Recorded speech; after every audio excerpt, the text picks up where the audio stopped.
जुनायद বাগদাদি রহমাতুল্লাহ আলাইহি বসে বসে রুটি খাচ্ছেন বাবা। হঠাৎ একটা কাক এসেছে, এসে দুইখানা রুটি নিয়ে পালিয়ে যায়। जुनायद বাগদাদি রুটির প্লেট ফেলে কাকের পিছনে রওনা দিয়েছেন। কাক কোথায় যায়? জীবনে এমন ঘটনা ঘটেনি। আমার রুটি কেন কাকে নিয়ে গেল? খেতে বসলাম আমি, কাক কেন আমার রুটি নিয়ে যায়? जुनायद বাগদাদি রহমাতুল্লাহ আলাইহি ওই কাকের পিছনে পিছনে জঙ্গলে যখন পৌঁছিয়েছেন, দেখছেন গভীর জঙ্গলে ভিতরে একটি মোটা গাছের সঙ্গে এক ব্যক্তিকে বাধা রয়েছে। ওই ব্যক্তি আপনার কিনা নড়তে পারে না, বন্ধন খুলতেও পারে না। কাক নিকটে গিয়ে তার বুকের উপরে বসে রুটি ভেঙে ভেঙে গালে ভরে দেয়। সুবহানাল্লাহ, সুবহানাল্লাহ। जुनायद বাগদাদি রহমাতুল্লাহ আলাইহি তিনি ওই ব্যক্তির নিকটতম হলেন। জিজ্ঞাসা করছেন, ভাইজান আপনি গাছের সঙ্গে বাধা কেন? তিনি উত্তর দিচ্ছেন, ও जुनायद বাগদাদি, আমি একজন ব্যবসায়িক মানুষ, আমি একজন তেজারাতি মানুষ। এই রাস্তা দিয়ে তেজারাত করার জন্য যাচ্ছিলাম। ডাকাতের দলেরা, দস্যুর দলেরা আমার মালমাত্তাগুলো লুটতারাজ করে নিয়েছে। जुनायद বাগদাদি আমার মালমাত্তাগুলো নিয়ে গিয়েছে, আমাকে গাছের সঙ্গে বেঁধে গিয়েছি, আর আমি যেন খুলে না যেতে পারি। আমি আমার রবকে ডাকলাম, কেউ যখন আমার না হলো, কেউ যখন আমার সাহারা হলো না, আমি আমার রবকে ডেকেছি, ওগো আমার মালিক, আর এই গভীর জঙ্গলে আমার কেউ আপন বলতে নেই, আমার কেউ সাহারা নেই। আয় আল্লাহ, তুমি আমার সাহারা। আপনার কাছে আমার ফরিয়াদ, আপনার কাছে আমার দোয়া। ওগো আমার রব, পশু পক্ষী আপনার রুজি খেতে পায়, মানুষের আপনার রিজিক খেতে পায়। আয় আল্লাহ, একটি পিপিলিকা সেও পর্যন্ত রুজি খেতে পায়, আমি আপনার শ্রেষ্ঠ জীব মানুষকে রুজি খেতে পাবো না।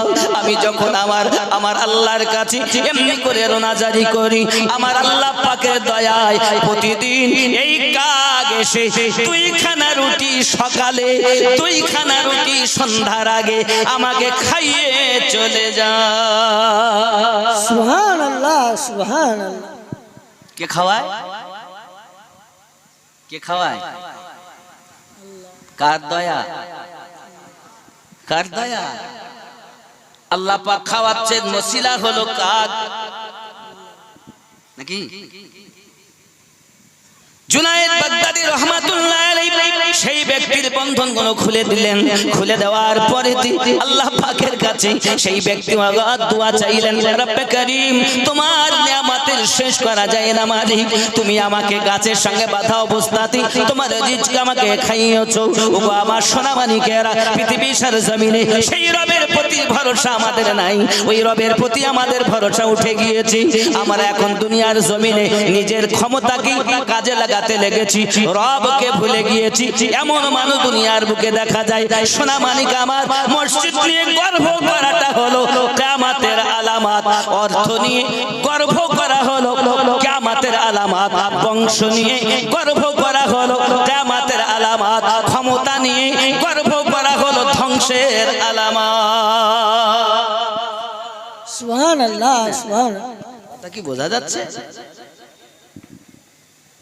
বাবজি আমার সোনা মানিকেরা, আমি আপনাদের কাছে অনুরোধ করব, একটু খেয়াল করুন। পৃথিবীর জমিনে আল্লাহর হাবিব সাল্লাল্লাহু আলাইহি ওয়াসাল্লাম যুদ্ধের আগে ঘোষণা দিলেন, কে আছো আমার একটু দান করে যাও। আব্বাজি আমার সোনা মানিকেরা, এই কথা শোনার পরে হযরত উসমান জিন নুরাইন রাদিয়াল্লাহু তাআলা আনহু এলেন। তিনি আপনার কিনা দান করেছেন। আমার নবী পাক সাল্লাল্লাহু আলাইহি ওয়াসাল্লাম বললেন, উসমান কি এনেছো? হুজুরের সম্মুখে ঢেলে দিয়েছে এক থলে স্বর্ণ, এক প্যাকেট স্বর্ণ। আমার নবী পাক বললেন, চাইলে জান্নাত কামিয়ে নাও। আবার এক প্যাকেট, আবার বাড়ি গেলেন, আবার এক প্যাকেট স্বর্ণ। যুবক আমার, উসমান জিন নুরাইন রাদিয়াল্লাহু তাআলা আনহু এমন করে আপনার 3 ব্যাগ স্বর্ণ এনে দিয়েছেন। ওগো আমার জওয়ান যুবকেরা, ঠিক এমনি অবস্থায় আল্লাহর হাবিব সাল্লাল্লাহু আলাইহি ওয়াসাল্লাম আরেকদিন ডাক দিলেন, কি আছো দান করো। আব্বাজি আমার উসমান জিন নুরাইন গেলেন, যাওয়ার পরে ফিরে এসেছেন। নবী আমার জিজ্ঞাসা করছেন, উসমান কতটা নিয়ে এসেছেন? উসমান জিন নুরাইন বলেন, নবীজি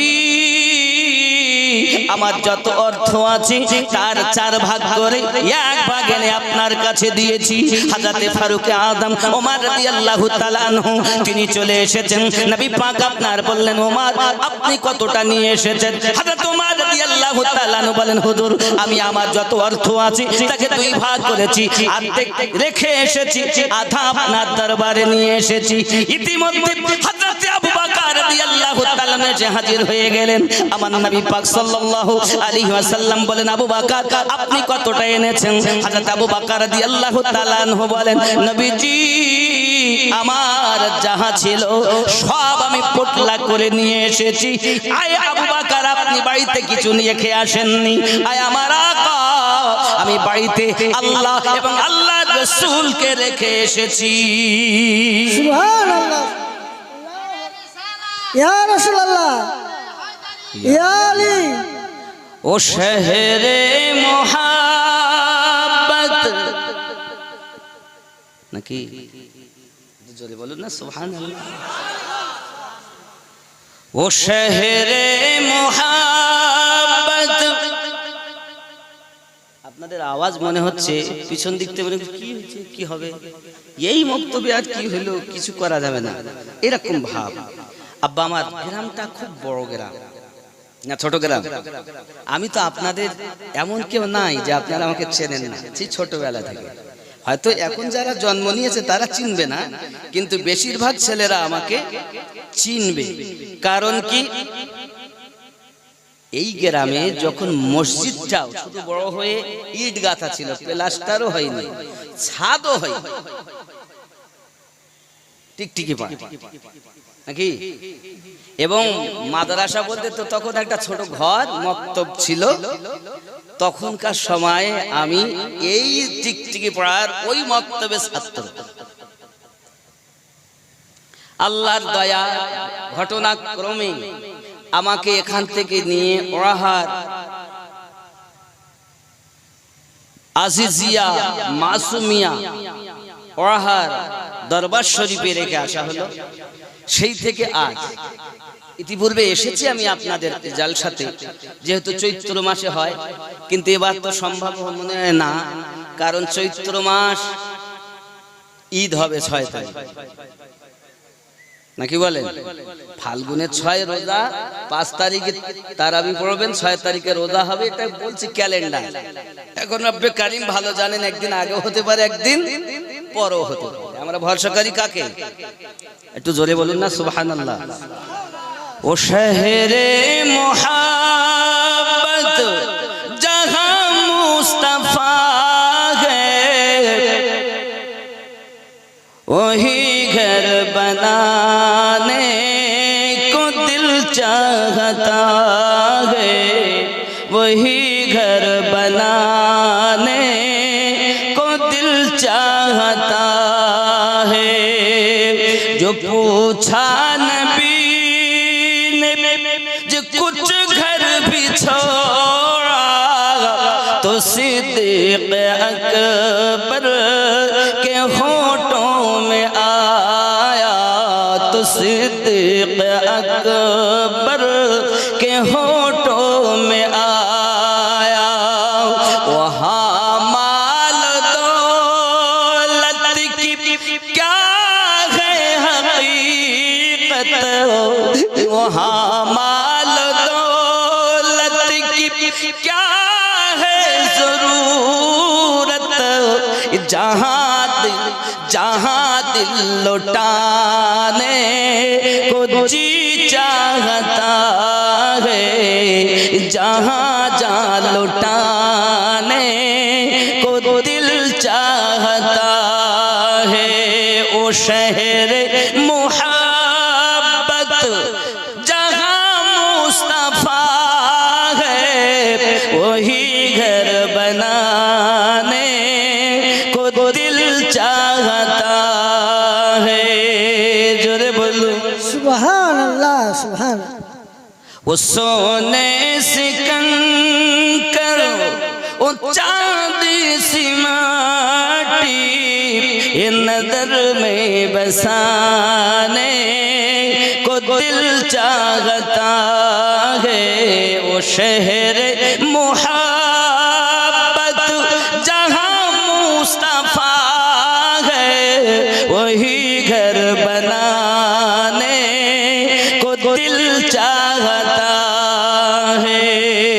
जोरे হবে আর একটু জোরে বলুন जिहाद मोहब्बत की आवाज गूंजी तो कहाँ हंसला ने दुल्हन से अपनी तो कहाँ हंसला ने दुल्हन से अपनी इजाजत अगर दो इजाजत अगर दो कि जामे शहादत लबों पे लगाने को दिल चाहता है। वो शहर मोहब्बत जहाँ मुस्तफा है वही घर बनाने को दिल चाहता है। जोरे बोलो सितारों से चांद कहता है हरदम तुम्हें क्या बताऊं वो टुकड़ों का आलम तुम्हें क्या बताऊं वो टुकड़ों का आलम इशारों में आका की इतना मजा था इशारों में आका की इतना मजा था कि फिर टूट जाने को दिल चाहता है। वो शहर मोहब्बत जहाँ मुस्तफा है वही घर बनाने को दिल चाहता है। जोरे हो ख्याल करो वो नन्ना सा असगर जो रगर कर यही कह रहा है ख़ीमे में रो कर वो नन्ना सा असगर जो रगर कर यही कह रहा है ख़ीमे में रो कर ऐ बाबा मैं पानी का प्यासा नहीं हूँ ऐ बाबा मैं पानी का प्यासा नहीं हूँ मेरा सर कटाने को दिल चाहता है। वो शहर मोहब्बत जहाँ मुस्तफा है वही घर बनाने को दिल चाहता है। अल्लाहुम्मा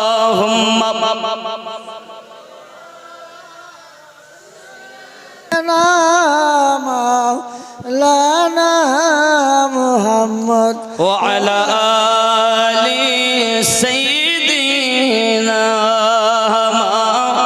लाना मोहम्मद या রাসূলুল্লাহ ইয়া হাবিবাল্লাহ সাল্লাল্লাহু তাআলা আলাইহি ওয়াসাল্লাম পৃথিবীর সরজমিনে আমি আবু বকর রাদিয়াল্লাহু তাআলা আনহু আমার ঘরে যাহা ছিল সব কিছু নিয়ে আপনার দরবারে হাজির করেছি। আল্লাহ এবং আল্লাহর রাসূলকে আমি আমার বাড়ি রেখে এসেছি। এটি হলো মুহাব্বতের দলিল। ওগো আমার সোনা মানিকেরা আমরা নবীকে মুহাব্বত করি। সহিহ বুখারীর হাদিস হলো এটা। হতে পারবে না তুমি ইমানদার ততক্ষণ তো যদি তোমার অর্থের থেকে বেশি প্রেম না করো, অর্থের থেকে বেশি যদি তুমি তোমার নবীকে ভালো না বাসো। দান মানে এটা নয় যে কতটা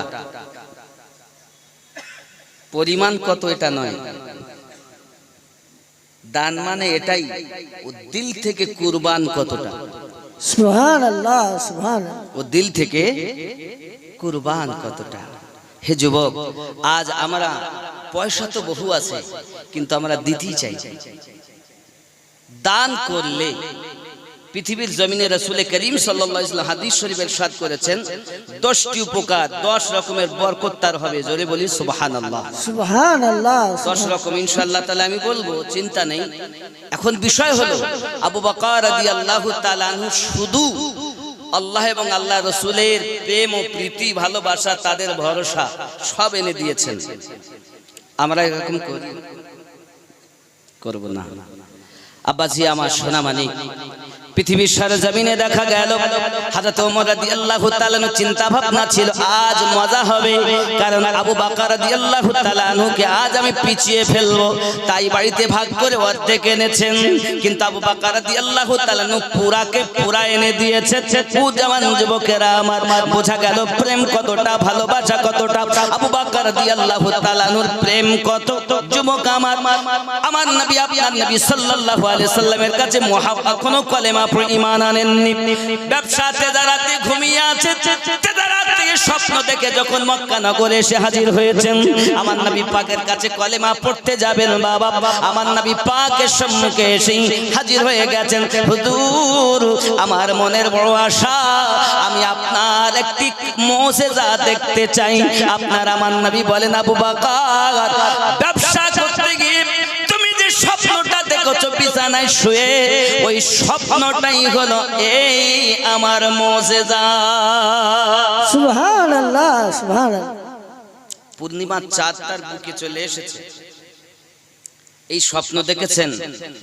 তো স্বপ্নের তাবির করনেওয়ালা বলেছিলেন, আবু বকর নাম কি? আমার নাম আবু বকর। কোথায় বাড়ি? বলে মক্কায়। বাপের নাম কি? আবু কুহাফা। নাকি সব তো মিল হচ্ছে। আচ্ছা, তোমার পেটের কাপড়টা উঁচু করো তো দেখি। স্বপ্নের সঙ্গে পেটের কাপড় উঁচু করার কারণ এমনি তো বলি না, কারণ আছে বলেই তো বলছি। কাপড় উঁচু করেন কারণ আমি তওরাতের পণ্ডিত। তওরাতে লেখা আছে শেষ জামানার পয়গম্বরের প্রথম খলিফা হবেন যিনি, তার নাম আবু বকর হবে, বাপের নাম আবু কুহাফা হবে, মক্কা নগরের নিবাসী হবে। কিন্তু তার পেটে নাভির নিচে ডান পাশে একটা তিল থাকবে, দাগ থাকবে, যা থেকে বোঝা যাবে এই আবু বকরই নবীর প্রথম খলিফা। সুবহানাল্লাহ সুবহানাল্লাহ। এই জন্যই আমি জিজ্ঞাসা করছি, আগে পেটের কাপড় উঁচু করো, না করলে স্বপ্নের তাবির সঠিক প্রমাণিত হবে না। স্বপ্নের মানে কি? যে আপনি প্রথম খলিফা হবেন, তার কাছে কলেমা পড়বেন। কে? না তো আব্দুল্লাহ তনয় মুহাম্মদুর রাসূলুল্লাহ সাল্লাল্লাহু আলাইহি ওয়াসাল্লাম মক্কা নগরে তিনি আগমন করেছেন বহু পূর্বে, তার কাছেই কলেমা পড়ে ঈমান নিয়ে আসবে, তুমি প্রথম খলিফা হবে। উনি এসেছেন, এসেই জিজ্ঞাসা করেন, হুজুর আমি একটা মুজিজা দেখব। নবী পাক বলেন, সেটাই আমার মুজিজা যেটা তুমি স্বপ্নে দেখেছো। নবী বলেন, আমার উম্মত কে কি দিয়ে ভাত খায় আমি নবী তাও জানি। সুবহানাল্লাহ। আমার উম্মত জেনে রাখো, দুনিয়ার শুরু থেকে শেষ পর্যন্ত কারা জান্নাতি হবে তাও আমি নবী দেখি, কারা জাহান্নামী হবে আমি নবী তাও দেখি। কথা বুঝতে পারছেন আব্বাজি আমার? হয়তো আপনারা মনে করছেন মুন্সি এত চেঁচাচ্ছে কেন? আমি চেঁচাই না, কখন চেঁচিয়ে বেরিয়ে যায় তো জানি না, কারণ আমি চেঁচানোর পরিস্থিতিতে এখন নেই। আমি নিজেই অসুস্থ মানুষ। हम बोलते नहीं बुलाते हैं तो हम बोलते हैं। আমি বলি না বলায় তাই বলি, আমি বাজি না বাজায় তাই বাসি, আমি বাঁশের বাঁশি বাজায় তাই বাজছি, আমার কোনো ক্ষমতা নেই। যুবক আমার, হযরত আবু বকর রাদিয়াল্লাহু তাআলা আনহু এমন প্রেম করতেন, আল্লাহর হাবিব সাল্লাল্লাহু আলাইহি ওয়াসাল্লাম শুধু এতটুকুই বলেছিলেন, আবু বকর মক্কা থেকে মদিনায় হিজরত করতে হবে। হায় হায়, আপনি জানেন আমার নবী পাকের কত ওয়াফাদার সাহাবী ছিলেন। আল্লাহর হাবিবের চেহারা দেখে কলেমা পড়ে ইহুদিরা মুসলমান হয়েছে। জওয়ান আজ অর্থ পেয়ে তুমি নবী ভুলে গেছো।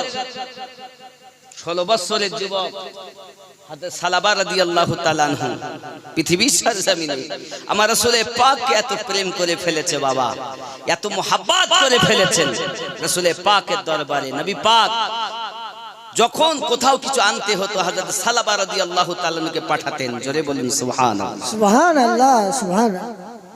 ঘটনাক্রমে একদিন গিয়েছেন, কিন্তু ফেরার পথে একজন মহিলা গোসল করছে, আর বাতাসে কাপড় টানানো কাপড়টা উড়ে গিয়ে ওই মহিলার দেহেতে হযরত সালাবা রাদিয়াল্লাহু তাআলার দৃষ্টি পড়ে গেছে।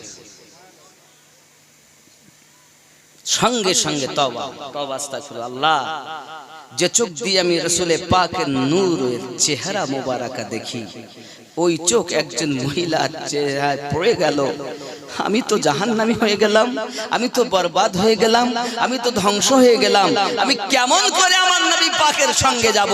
হয়তো আমার নবীর কাছে আয়াতে কারিমা নাজিল হয়ে গেছে এতক্ষণ যে নবীর সাহাবী হযরত সালাবা রাদিয়াল্লাহু তাআলা আনহু আজ গুনাহ করে ফেলেছে, একজন মহিলার দিকে দেখে ফেলেছে, কি হবে আমার উপর? সাহাবী রাসূল 16 বছরের যুবক, ও জওয়ান, কত গুনাহ করছে, একবার কি খেয়াল করেছো? আরে পাপ হয়ে যায়, তারপর অনুশোচনাটাও তো হওয়া দরকার। আমাদের মধ্যে কোনো অনুশোচনা আছে? জওয়ান যুবক সোনা মানিকেরা, হযরত সালাবা রাদিয়াল্লাহু তাআলা আনহু এমনি করে আপনার নবী পাকের দরবারে যাচ্ছেন না, নিজেকে শুধু আপনার অপরাধী মনে করে দিনরাত কান্না করতেছেন। ওয়াক্তের নামাজ আদায় করেন, এ বাবাজি আমার খাওয়া দাওয়া হয় না।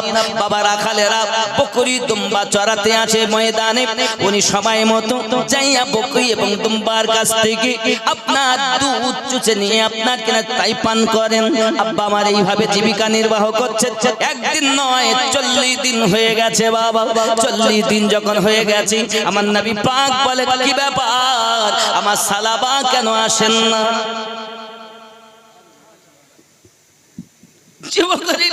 প্রিয় নবী সাল্লাল্লাহু আলাইহি ওয়াসাল্লাম বললেন, আয় ওমর, আমার সালাবা আসছে না কেন? কোথায় পাঠালাম তো তাকে, কিন্তু আসে না কেন? কোথায় কি ব্যাপার, কোথায় আছে, খবর কি কেউ রাখো? হযরত ওমর রাদিয়াল্লাহু তাআলা, হুজুর বলতে তো পাচ্ছি না, দেখাও তো হয় না, যাও তাকে খুঁজে আনো। আমার নবী পাক 2 জন সাহাবীকে পাঠালেন, যাও খোঁজো আমার সালাবাকে। খুঁজতে খুঁজে তারা খোঁজে, আব্বা আমার ময়দানে জঙ্গলে মানুষে খবর দেন, ওগো রাখালেরা, আপনারা কি বলতে পারবেন এরকম তার চেহারা, এমন লম্বা, এরকম তার পোশাক, এইরকম কোন বাচ্চা, এরকম কোন মানুষ আপনার কি কোথাও বসে থাকতে দেখেছেন, শুয়ে থাকতে দেখেছেন, কোথাও কি চলতে ফিরতে দেখেছেন? রাখালেরা বলে, না আমরা বলতে পারবো না, তবে আমরা একটা কান্নার আওয়াজ শুনতে পাই, এই দিক থেকে ভেসে ভেসে আছে। ওই কান্নাটা এত দরদ ভরা, হঠাৎ দেখি কান্না করতে করতে একটা ছেলে আপনার কিনা আমাদের দুম্বার কাছে আসে, আসার পরে আপনার দুধ পান করে, আবার কান্না করতে করতে চলে যায়। দুধ যখন পান করে তার চোখের পানি টপ টপ করে পড়তে থাকে, আবার দুধ পান করে চলে যায়। সে হবে কিনা জানি না। হযরত আমিরুল মুমিনিন ওমর রাদিয়াল্লাহু তাআলা বলছেন, হয়তো হতে পারে সেটাই হবে হযরত সালাবা রাদিয়াল্লাহু তাআলা আনহু। এই জওয়ান যুবক সঙ্গে সঙ্গে আমিরুল মুমিনিন বলেন, তাকে এখন কি আসার সময়? কিছুক্ষণের মধ্যে আসবে, মনে হয় আসার সময় হয়ে গেছে। ওনারা একটু লুকিয়ে থাকলেন। হযরত সালাবা রাদিয়াল্লাহু তাআলা চোখের পানি ঝরাতে ঝরাতে টুক টুক টুক করে যখন আপনার কেন ওই বকরিদের কাছে এসেছেন বাবা, আসার পরে দুধ পান করতে যাবেন, হঠাৎ আমিরুল মুমিনিন রাদিয়াল্লাহু তাআলা নিকটে গেলেন। যাওয়ার পরে আব্বাজি আমার তিনি করলেন কি, সঙ্গে সঙ্গে ধরে নিয়েছেন হযরত সালাবা রাদিয়াল্লাহু তাআলা বলেন, আমিরুল মুমিনিন ছেড়ে দিন আমাকে, আমি যেতে পারবো না, আমি পাপী হয়ে গেছি, আমি জাহান্নামী হয়ে গেছি, আমি গুনাহগার হয়ে গেছি, আমি আর যেতে পারবো না রাসূল পাকের দরবারে। সালাবা কি হয়েছে তোমার, কেন কাঁদো, কি অপরাধ? আল্লাহর হাবিবের আপনাকে প্রতিনিধি করে পাঠিয়েছেন, কিন্তু আপনি কেন যাচ্ছেন না? 40 দিন বলেন, আর যাবে না, আমার মতো গুনাহগার হয়তো আর কেউ নাই। কি অপরাধ? যত অপরাধ করো না কেন রাসূলের পাকের দরবারে চলো। ওই দরবার এমন দরবার, আদনাকে আলা বানানো দরবার। সুবহানাল্লাহ সুবহানাল্লাহ। বাবজি সাহাবী রাসূল আরজি জানাচ্ছেন যখন, ধরে আর ছাড়লেন না, ধরেই নিয়ে এসেছেন নবী পাকের দরবারে। আমার রাসূলের পাকের দরবারে এসেছেন, একদম আসামির মতো চোখ দুটি বন্ধ করে রেখেছেন। আমার নবী পাক সাল্লাল্লাহু আলাইহি ওয়াসাল্লামের কাছে এসে হাজির, নিয়ে এসেছেন, হাজির হয়ে গেছেন। সালাবা কি খবর? হুজুর, আমি আপনার সম্মুখে হাজিরি দেওয়ার মতো যোগ্যতা হারিয়ে ফেলেছি হুজুর। আমরা কত অপরাধ করি, একবারও কি কেঁদেছি, কাঁদি? আরে সর্বনাশ, রাতের অন্ধকারে দিনের আলোতে পাপের উপরে পাপ, তারপরও অনুশোচনা নেই।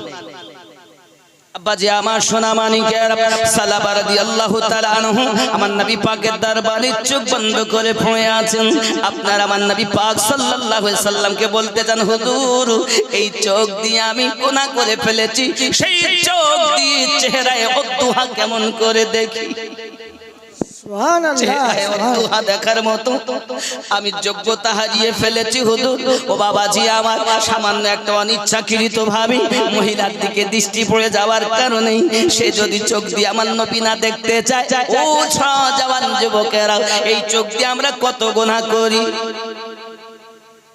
নাকি? আল্লাহর হাবিব সাল্লাল্লাহু আলাইহি ওয়াসাল্লামের সাহাবীদের ভিতরে এরকম দরদ ভরা বাবা, এমন তাদের প্রেম, এমন তাদের শরীয়তের পাবন্দি। আপনার আমার নবী বলেন, সালাবা আল্লাহ পাক maaf করবেন, আল্লাহ পাক maaf করে দিবেন। কি অপরাধ? একবার কি বললেন, হুজুর আপনি আমাকে পাঠিয়েছেন, আমি ওখানকার কর্ম সেরে আসতেছি, প্রতিমধ্যে আমি দেখি একজন মহিলা এক গোসলখানায় গোসল করতেছি, কিন্তু সম্মুখের কাপড়টা সরে যাওয়ায় তার চেহারায়, তার বদনে আমার দৃষ্টিটা পড়ে গিয়েছে। হুজুর আমি দেখতে চাইনি, দেখার সঙ্গে সঙ্গে চোখটাকে বন্ধ করে নিয়েছি হুজুর, হাত দিয়ে এই চোখ বন্ধ করে নিয়েছি, আর নিজেকে অপরাধী মনে করেছি। যে চোখ দিয়ে চেহারায় অদ্দুহা দেখি, এই চোখ দিয়ে আজ অপর নারীর দিকে দেখে ফেলেছি। আর এখন আয়াত নাজিল হয়ে গেছে, আমি জাহান্নামী হয়ে গেছি, আমি বরবাদ হয়ে গেছি, আমি ধ্বংস হয়ে গেছি। এই জন্য আমি আমার পাপের জন্য আপনার কাছে আসি না। আমার আপনার নবী পাক বলেন, আয় সালাবা তুমি অপরাধ করেছো ঠিকই, কিন্তু অনিচ্ছা বশত হয়ে গেছে, আল্লাহ পাক আপনাকে maaf করে দিবেন। ও বাবাজি আমার, যে আমার নবী পাকের কাছে মাফের সংবাদ শুনেছেন, সালাবা রাদিয়াল্লাহু তাআলা আনহু সঙ্গে সঙ্গে আনন্দে আত্মহারা হয়ে গেলেন।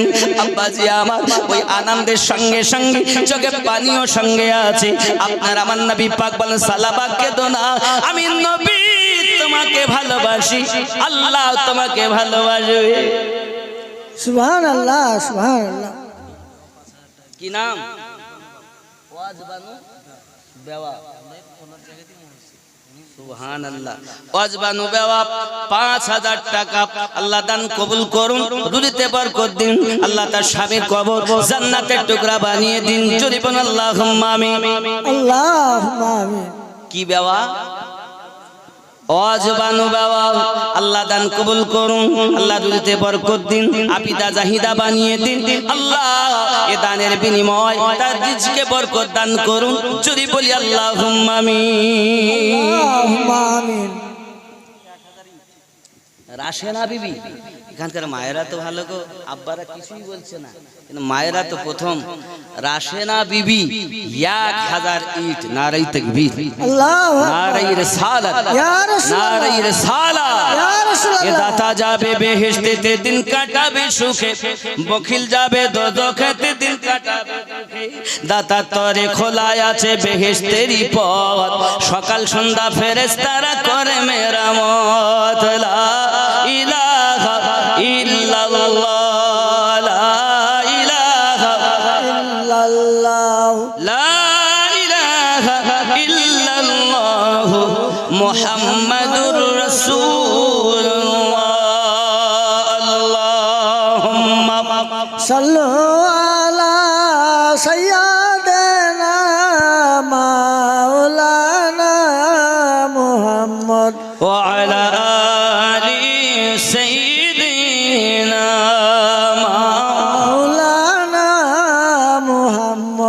প্রিয় নবী সাল্লাল্লাহু আলাইহি ওয়াসাল্লাম বলেন দুনিয়ার জমিনে সাদকায়ে জারিয়া হলো মসজিদ। এটা আপনার কিনা আল্লাহর হাবিব 11টা যে বর্ণনা দিয়েছেন 11 রকমের ফজিলত, তার ভিতরে 9 নাম্বার হলো সেই মুসলিমের হাদিস। আপনার সাদকায়ে জারিয়া 3 প্রকারের। আব্বা আমার যদি কে মসজিদ বানিয়ে যায়, মসজিদ সেই মুসলিমের হাদিস, মসজিদ যদি বানায় সাদকায়ে জারিয়া হবে। সুবহানাল্লাহ। কিতাব লিখে যায়, কিতাব, এই কিতাব লিখে গেলে সেটাও সাদকায়ে জারিয়া। কেউ মাদ্রাসা করে গেল, ঈদগাহ করে গেল, একটা টিওয়াল পুঁতে গেল, কুয়া দিয়ে গেল, মানুষের উপকারে আসলো, সাদকায়ে জারিয়া হবে। নেক সন্তান রেখে গেল, সে সন্তানের জন্য অনেক মানুষ অজানা পথ পেল, সেটাও আল্লাহর হাবিব বলেন সাদকায়ে জারিয়া। জোরে বলুন সুবহানাল্লাহ, সুবহানাল্লাহ। আপনাদের এই কালিকাপুরের যে মসজিদ, অক্তিয়া মসজিদ, এই মসজিদ কিয়ামতের দিন গলতে চাইবে না। কেন গলো না? আমাকে যারা ভালোবেসেছে আল্লাহ, কেউ একটা ইট দিয়েছে, কেউ 1000 ইট দিয়েছেন, কেউ 500 ইট দিয়েছেন, কেউ একটা পাখা দিয়েছেন, কেউ 10,000 টাকা দিয়েছেন। আল্লাহ আমাকে যারা ভালোবেসেছে আমি তাদেরকে বুকে করে নিয়ে যেতে চাই। তো এ চলবে আবার। সুবহানাল্লাহ, সুবহানাল্লাহ। এরা হবে বগি। দুনিয়ায় যত মসজিদ সব হবে বগি, আর ইঞ্জিন হবে আল্লাহর খানায়ে কাবা। সুবহানাল্লাহ। ইঞ্জিন হলো কাবা আর বগি হলো দুনিয়ার মসজিদ। যত প্যাসেঞ্জার উঠবে সব জান্নাতে এই মসজিদ নিয়ে ভরবে। জোরে বলুন সুবহানাল্লাহ, সুবহানাল্লাহ। আব্বা আমার কে আছেন আল্লাহর ঘরে 10,000 টাকা দিতে পারবেন, 10,000 টাকা দিতে পারবেন? এমন কেউ নাই সৎ সন্তান মায়ের জন্য দিবেন? তাহলে আমি আপনাদের বলবো 10টির মধ্যে একটি ধরেন, 11টার মধ্যে একটি বলেছে, আরো 10টা বলবো। এমন কেউ আছেন 10,000 টাকা দিবেন? আমি বলবো কি আল্লাহর হাবিব সাল্লাল্লাহু আলাইহি ওয়াসাল্লাম বলেছেন, 1 নাম্বার আছেন কেউ 10,000 টাকা দেন মায়ের নামে? আবু বকর রাদিয়াল্লাহু তাআলা সব ছেড়ে দিয়েছেন, কিন্তু আমরা আজ অর্থ নিয়ে বসে আছি, সবার পয়সা আল্লাহর পথে ব্যয় হয় না। আব্বাজি আমার মনে মনে নিয়ত করুন, পৃথিবীর সরজমিনে সালাবা রাদিয়াল্লাহু তাআলার মতো ব্যক্তি ক্ষমা প্রাপ্ত হয়ে গেলেন। আব্বা আমার এমন সময় আমার নবী পাক বলেন, সালাবা তুমি কেঁদো না, শান্ত হও। আমার নবী পাক বলেন, সাবিরা, আই সাবিরা, তোমরা জানো না আমি নবী পাক দেখতে পাচ্ছি মালাকাল মউত হাজির হয়ে গেছে, সালাবার ইন্তেকালের টাইম হয়ে গেছে। আমার নবী পাকের জাং মোবারকে, যার মাথা মোবারক, হে যুবক আমার, কেমন তার রোনাজারি, কেমন তার উলফত, কেমন তার প্রেম, কেমন তার ভক্তি। আমার নবী পাকের জাং মোবারকে, যার মাথা, মালাকাল মউত সামনে তার রূহ নেবে, এমন মৃত্যু বাবা আমার কার নসিবে হয়? এখন দুনিয়ায় যদি গোনা হয়ে যায়, আপনি একটু অনুশোচনা বোধ করুন, আপনি একটু পাপের জন্য তওবা করুন। আল্লাহ পাক গফুরুর রহিম, আপনার আমার তওবা কবুল করে নেবেন। যুবকেরা আমার, আল্লাহর হাবিব নিজে বর্ণনা করেন, মালাকাল মউত আপনার কিনা রয়েছেন, তার সম্মুখে একটা টেবিল রয়েছে, জান্নাতে একটি গাছ আছে, গাছটার নাম হল তুবা গাছ। এই গাছে প্রত্যেক ব্যক্তির নাম লিপিবদ্ধ করা আছে। এই গাছের পাতা হলো 2 রকমের, 1 নাম্বার হলো জর্দা রং, আর 1 নাম্বার হলো আপনার হলুদ রং। মানুষ যখন মৃত্যুবরণ করে তার 40 দিন আগে তার নামের তালিকার পাতাটা সামনে ঝরে পড়ে যায়। সুবহানাল্লাহ, সুবহানাল্লাহ। তাই হান 500 টাকা মায়েদের দিক থেকে বেনামি 500 টাকা আল্লাহ কবুল করুন। বাবা 10,000 টাকা দেওয়ার মতো নেই কেউ নাই। একজন ব্যক্তি মসজিদে দিবেন, আল্লাহর ঘর, এক্ষুনি না দেবেন লিখিয়ে দেন আপনার নাম রাসূলের জন্য। ইনশাআল্লাহ ইনশাআল্লাহ অবশ্যই দোয়া করব। নাই কেউ? বাবা আমার পরই জামিল রেজা জামালি, তিনি বক্তব্য রাখবেন। বন্ধুগণ, অসুবিধা নাই, আপনাদের চিন্তা ভাবনা যে টাকা চাইবে গো, আমি কালেকশনের জালসা মোটে লেই না, কারণ কালেকশনের জালসা ওয়াজ এক জায়গায় রাখা যায় না, চতুর্দিক থেকে ছিটিয়ে আনতে হয়। কি নাম আপনার? মোহাম্মদ আশারুল সাহেব। কত? 400 টাকা। মোহাম্মদ আশারুল সাহেব 400 টাকা। এক মন ধান। মোহাম্মদ আশারুল সাহেব 1 মন ধান করে গেলেন দান। আল্লাহ বেনামি একজন 200 টাকা আল্লাহ কবুল করুন। আচ্ছা 10 না হয় 5000 দেন, 5-এর জোড়া হবে। আর একজন নাই 5-এর জোড়া হবে। আল্লাহু আকবার। কি বুঝেছি জানি না। আর সকল দূরে বসে আছে, বলছে ভাত কিছুক্ষণ পরে চলে যাব।